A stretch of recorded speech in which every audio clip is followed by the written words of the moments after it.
উপরে হয় না। সেই কাজে যদি মায়েরা ভূমিকা পালন করতে পারে তাহলে সমাজে এমন কোনো কাজ নাই যেখানে তারা দায়িত্ব পালন করতে পারবেন না।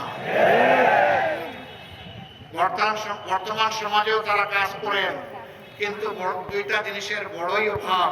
একটি হচ্ছে তাদের নিরাপত্তা, আর একটি হচ্ছে তাদের মর্যাদা।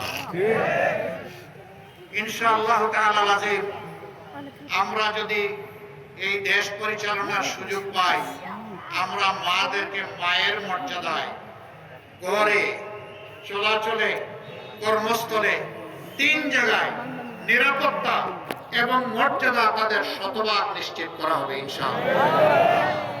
আমরা বিশ্বাস করি আমাদের জীবনের চাইতে আমাদের মায়েদের ইজ্জতের মূল্য অনেক বেশি। আমাদের চাইতে কেউ এই মূল্য, এর প্রতি সম্মান প্রদর্শন করেছেন তার প্রমাণ কেউ রাখতে পারেন নাই।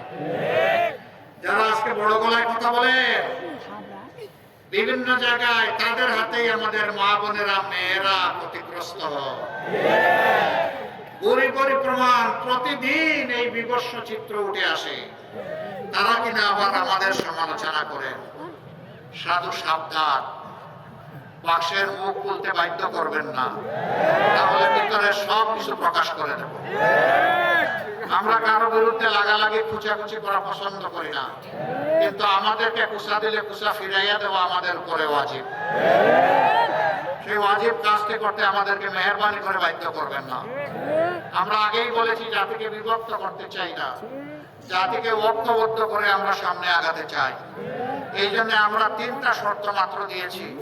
এই শর্ত আমাদের রাজনৈতিক সাংগঠনিক শর্ত নয়, এটি বাংলাদেশের জনগণের শর্ত। আমরা বলেছি আগামী সরকার যদি আল্লাহ তাআলা আমাদেরকে গঠন করার তৌফিক দেন, আমরা সবাইকে নিয়ে সরকার গঠন করতে চাই। তবে যারা তিনটা শর্ত মানবেন সরকার গঠন, তারা অংশগ্রহণ করবেন। নাম্বার 1, নিজে দুর্নীতি করবেন না, আর বগলের নিচে কোনো দুর্নীতিবাজকে আশ্রয় দেবেন না।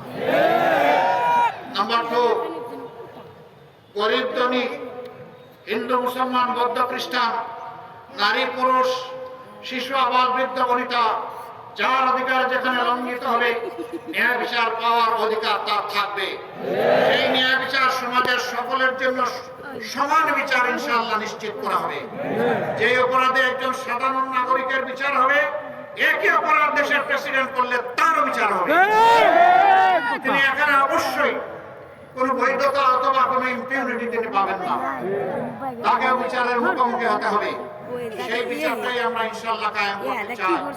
ওরকম বিচার যখন কায়েম হবে, বিচারের ঘোষণার প্রথম দিন থেকে শতকরা 90% অপরাধ অটোমেটিক্যালি বাতাসে মিলাই যাবে। বাকি দুর্বৃত্ত যারা থাকবে তাদেরকে সংশোধনের জন্য প্রথমে পদক্ষেপ নেওয়া হবে। সংশোধন না হলে আইনের আওতায় সমান অস্ত্র দিয়ে তাদের বিচার করা হবে। এখানে কারোর জন্য সোনার তলোয়ার আর কারোর জন্য ইস্পাতের তলোয়ার হবে না। বিচারের তলোয়ার সকলের জন্য সমান হবে। আমি গোলাকাটার কথা বলছি না, আমি বলছি ন্যায়ের কথা, ইনসাফের কথা, ইনসাফপূর্ণ শাসনের কথা। সম্মানিত বন্ধুগণ, এই সিরাজগঞ্জ আরেকটা দিকে পিছিয়ে আছে।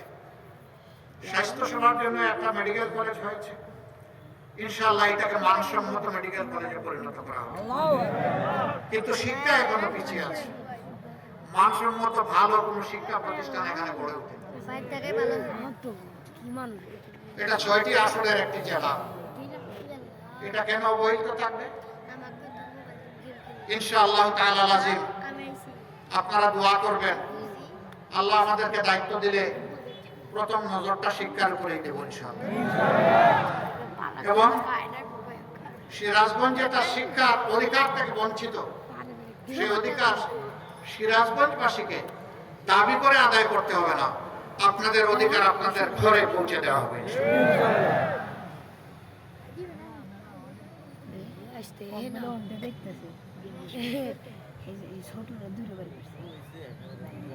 আমার এক ভাই বলেছেন যমুনা স্থায়ী বাঁধ নির্মাণ, যমুনাতে বাঁধ নির্মাণ করবো না, যমুনাকে খনন করে ওইটাকে ইনশাআল্লাহ জীবন দেব।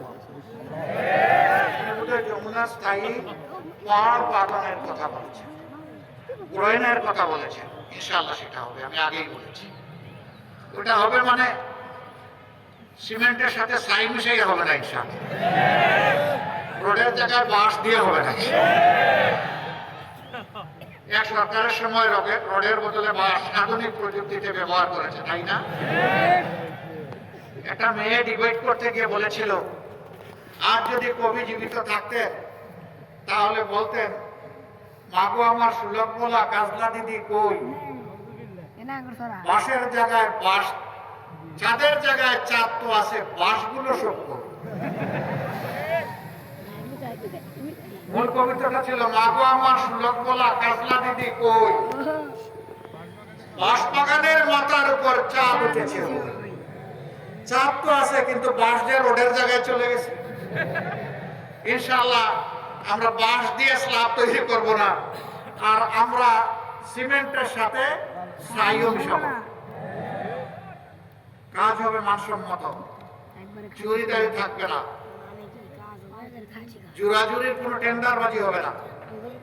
সব টেন্ডার হবে অনলাইনে, এই টেন্ডার, এটা আটকায় দেওয়ার শক্তি কারণ।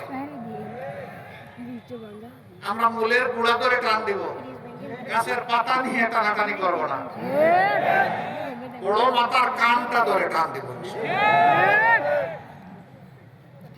চুনোপুটিকে ধরবো না, ওদেরকে তো নষ্ট করে ঘটহাদার, ওই জায়গায় ধরবো আল্লাহ চাই। ওদের দুই একজনকে ধরলেই দেখবেন সব ঠান্ডা হয়ে গেছে আল্লাহ। শত শত ধরার প্রয়োজন হবে না।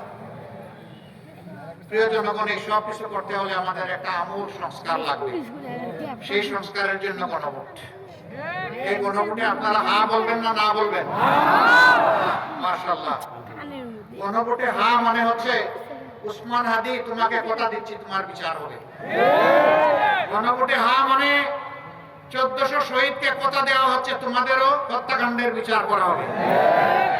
গণভোটে হা মানে তোমরা যে স্বপ্ন বাস্তবায়ন করতে গিয়ে তোমাদের বুকের রক্ত ঢেলে দিয়েছিলে, আমরা তোমাদের ঋণ পরিশোধ করব হা বলার মধ্য দিয়ে। এই গণভোটে হা বলার মানে হচ্ছে বাংলাদেশে আর ফ্যাসিবাদকে ফিরে আসতে দেওয়া হবে না। এই গণভোটে হা দেওয়ার মানে হচ্ছে আর কোন আধিপত্যবাদের দালালকে বাংলাদেশে বাংলার জনগণ বরদাস্ত করবে না। এই গণভোটে হার মানে হচ্ছে কোন চাঁদাবাজের অস্তিত্ব বাংলার জমিনের উপর বরদাস্ত করা হবে না। এই ব্যাপারে পুরোপুরি লাল কার্ড। এই কয়টা মানুষ আপনারা হাত ভোট দিলে হয়ে যাবে? প্রত্যেকটা ঘর এবং ব্যক্তিকে জাগিয়ে তুলতে হবে। আমার অধিকার আমার দেশ, গর্ব আমার সোনার দেশ। সেই সোনার দেশ গড়ার জন্য অবশ্যই ঐক্যবদ্ধ বাংলাদেশ গড়ার জন্য আমাদেরকে হাত ভোটে অবশ্যই মোটিভেশন চালাতে হবে। দ্বিতীয় ভোটটি দিবেন আপনারা 10 দল একত্রিত হয়েছে, যেখানে যে দলের হাতে আমরা যে মার্কা তুলে দিব, আপনি এই 10 দলের যে দলের কর্মী, সমর্থক, শুভাকাঙ্ক্ষী, ভোটার যাই হবেন, আপনি ওই মার্কার পক্ষে দাঁড়ায় যাবেন, ওই মার্কাকে বিজয়ী করবেন। এটা দেখবেন না কার কর্মী আছে কার নাই, কার এজেন্ট দেওয়ার সুযোগ আছে কার নাই, এগুলো মোটেই দেখবেন না। আমরা 10-এ মিলে হারতে চাই না, আমরা 10-এ মিলে ইনশাআল্লাহ জিততে চাই। আপনারা এইভাবে কাজ করবেন? আলহামদুলিল্লাহ। এবার আমি আহ্বান জানাবো, সিরাজগঞ্জ 1 আসনে যাকে 10 দলের পক্ষ থেকে আমরা প্রার্থী করেছি, তিনি হচ্ছেন বিশিষ্ট শিক্ষাবিদ জনাব মোহাম্মদ শাহিনুল আলম। ভাই আমার বাম দিকে কেউ আসবে না, আমরা ডানপন্থী মানুষ ভাই, ওই ডান দিকে আসে, আমরা ভাই বামপন্থী না, ডান দিকে আসে। মাশাআল্লাহ মাশাআল্লাহ। আমরা ইসলামের প্রতীক দাঁড়িপাল্লা তার হাতে তুলে দিলাম। ঠিক। সিরাজগঞ্জবাসী তাকে আপনাদের কাছে আমানত হিসেবে তুলে দিলাম।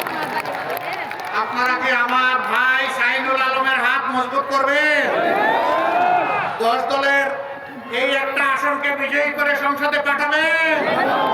আল্লাহ আপনাদেরকে সাহায্য করুন, কবুল করুন। সিরাজগঞ্জ 2 সম্ভবত সদরের আসন, এখানে প্রার্থী করা হয়েছে সিরাজগঞ্জ জেলা শাখা জামাত ইসলামের সেক্রেটারি জনাব জাহিদুল ইসলাম, জনাব জাহিদুল ইসলামের হাতেও আমরা ইনসাফের প্রতীক দাঁড়িপাল্লা করে দিলাম। ইনশাআল্লাহ জয় হবে কার? কার জয়? মার্কা আছে? কি মার্কা? কি মার্কা? জয় হবে ইনশাআল্লাহ। তারপরে আমি ওই মাঝখানে ঢুকছি, ওখান থেকে সোজা একটা বড় যায় আনছো।